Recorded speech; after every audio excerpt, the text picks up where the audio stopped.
जरूरतमंद को खाना खिलाएंगे। और क्योंकि हमें बहुत सारे व्यूज मिलते हैं, मैं ढेर सारे लोगों को लाया हूँ। ये तुम्हारे लिए। Thank you thank you. No problem. अगर आप सोच रहे हैं कि ये कैसे काम करता है, तो सुनिए। हर बार जब कोई ये पूरा वीडियो देखता है, जैसे कि आप, पैसा जनरेट होता है। और जैसे जैसे ये वीडियो वायरल होगा, इससे कई सारे जरूरतमंद लोगों का पेट भरेगा। खाना सबको चाहिए, लेकिन हमारा लक्ष्य और भी बड़ा है। आपका ये वीडियो देखना खेतों के लिए जमीन उपलब्ध कराएगा, बड़े बड़े किचन बनवाएगा, स्कूल्स को स्टूडेंट्स के लिए खाने से भर देगा और बच्चों को बाल मजदूरी से बचाएगा। सच कहूँ तो मुझे खुशी है आप यहाँ हैं। और ये लीजिए, अब तक 1500 लोगों को खाना मिल चुका है। फ्यूचर के लिए एक्साइटेड। हमारे पेट पूजा वाले प्रोग्राम की वजह से स्कूल की अटेंडेंस तेजी से बढ़ गई थी, तो हमें लगा क्लासरूम्स को भी अपग्रेड करवाना चाहिए। इस स्कूल में इतने कम डेस्क हैं कि कुछ स्टूडेंट्स को पत्थरों पर बैठना पड़ता है। अगर मैं गलत नहीं हूँ तो ये बेंच 4 बच्चों के लिए नहीं है। बिल्कुल, ये सिर्फ 2 बच्चों के लिए बनाया है। सच में? 4 नहीं। इनसे पूछिए क्या इन्हें नए डेस्क चाहिए। बच्चों, तुम सबको डेस्क चाहिए? मैं अभी लेकर आता हूँ। उन्हें यहाँ लेकर आओ। हम सबके लिए नए डेस्क लेकर आए हैं। और अब इतने सारे नए स्टूडेंट्स होने के बावजूद हर किसी के पास बैठने की जगह है। देखो ये कितने खुश हैं। चलो बेंचेस को उतारते हैं। ये वीडियो बेस्ट है।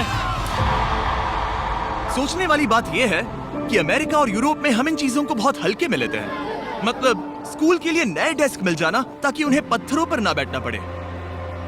इन्हें इन चीजों की कितनी कदर है। थैंक यू You're जिमी, तुमने welcome। बहुत मदद की है। इसे उठाने के लिए थैंक्स दोस्तों। ये तो पूरा वजन उठा रहे हैं। हाँ हाँ।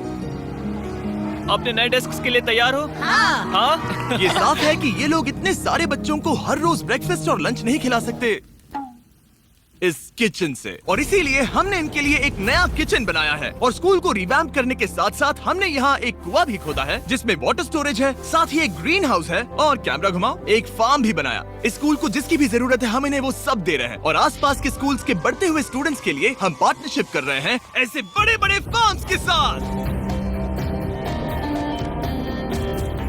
और ये हैं जस्टिस, इस फार्म के ओनर। ओलेले शिवा फार्म में आपका स्वागत है। हमारे पास फार्म के 2 हिस्से हैं। एक हिस्सा सीधे स्कूल्स को जाता है और दूसरे हिस्से में हम खास तौर पर आसपास की कम्युनिटीज को बेचने के लिए फसल उगाते हैं, जिससे हमारा नॉन प्रॉफिट चलता रहता और है। क्योंकि इन फार्म्स में मैनुअल लेबर का इस्तेमाल हो रहा है जो इतना एफिशिएंट नहीं है जितना स्कूल्स की जरूरत के हिसाब से होना चाहिए, इसीलिए हम लाए हैं एक ब्रांड न्यू ट्रैक्टर। क्या कहा? अब लोग इस तरह हाथों से काम करने के बजाय सीधे इस ट्रैक्टर का इस्तेमाल कर सकते हैं। जो काम पहले 45 मिनट्स लेता था, अब वो सिर्फ 45 सेकंड्स में हो जाएगा। ये ट्रैक्टर जितना आप सोचते हैं उससे कहीं ज्यादा इंपॉर्टेंट है, सिर्फ इसीलिए कि हम इस वीडियो के सारे व्यूज से मिलने वाला पैसा स्कूल मील प्रोग्राम्स को दे रहे हैं। इसका मतलब ये नहीं है कि खाना हवा में जादू से बन जाएगा।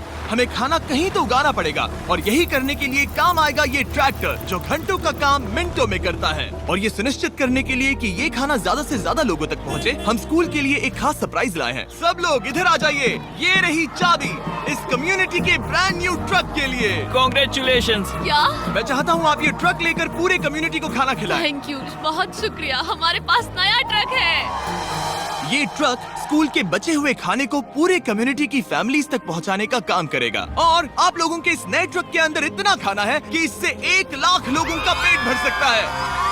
इनकी कम्युनिटी इतनी खुश थी कि उन्होंने मुझे एक बकरी गिफ्ट कर दी। अब मेरे पास एक बकरी है। और अगर आपको लगा कि 1 लाख ज्यादा है, तो इस वीडियो के खत्म होने तक आपके इस व्यू की वजह से हम 10 लाख मील्स बांट चुके होंगे। तो ये था केन्या। अब चलते हैं घाना की ओर, जहां हमने सिर्फ एक किचन और वाटर टैंक ही नहीं बल्कि वहां के लोकल स्कूल के लिए एक नया फार्म भी बनवाने के लिए फंड दिया है। जो कैबेज हम यहाँ लगा रहे हैं वो करीब 2.5 महीने में कुछ ऐसा दिखेगा। हम इस छोटे से फार्म से भी स्टूडेंट्स को खाना खिला अच्छा, सकते हैं। लेकिन इस फार्म के अलावा घाना के बाकी लाखों फार्म्स की कहानी इतनी सकारात्मक नहीं है। ये किसानों का समाज है। यहाँ के ज्यादातर पेरेंट्स कोको फार्मर्स और हैं। दुख की बात ये है कि बच्चे भी इसमें शामिल हैं, जो अपने परिवार की आमदनी में एक अहम भूमिका निभा रहे हैं। आपके 5 में से 4 स्टूडेंट्स इस स्कूल में एडमिशन लेने से पहले एक ककाओ फार्म में काम करते हाँ। थे, और अब कोको फार्म पर काम करने के बजाय वो पढ़ाई कर रहे हैं सच सिर्फ में? इसीलिए क्योंकि हम इन्हें फ्री खाना दे रहे हैं। हाँ। ये खाना हमारे एडमिशन्स को बढ़ा रहा है। ये बच्चों को स्कूल तक लाएगा और उन्हें स्कूल में बनाए भी रखेगा। और हमें एक और तरीका मिला जिससे बच्चे स्कूल में बने रह सके। ये है इनकी नई गाय। हमने दर्जनों जानवर खरीदे हैं जिन्हें हम इन परिवारों को गिफ्ट करेंगे, और इस एक्स्ट्रा इनकम से वो अपने बच्चों को फार्म्स पर काम करवाने के बजाय स्कूल्स भेज पाएंगे। तो कल इनका स्कूल में पहला दिन होगा। हाँ। कांग्रेट्स। ठीक बढ़िया। है। और इतने सारे जानवरों को बांटने के लिए मुझे टरीक की मदद लेनी पड़ी, जो कि एक गलती थी। टरीक, अगली 10 बकरियों को यहाँ एक साथ लेकर आओ। अरे बाप रे, इतनी सारी बकरियां। अब मैं क्या करूं? कम ऑन बकरियों, आगे चलो। रुको रुको रुको रुको। अरे कहाँ जा रही हो? रुक जाओ रुक जाओ रुक जाओ। वो भाग गई। ठीक है टरीक, टरीक वो भाग गई। तुमसे ना हो पाएगा। अपनी नई बकरियों के लिए बधाई हो। घाना में सेलिब्रेट करने का सबसे परफेक्ट तरीका मुझे पता है। क्या तुम लोगों ने चॉकलेट खाई है?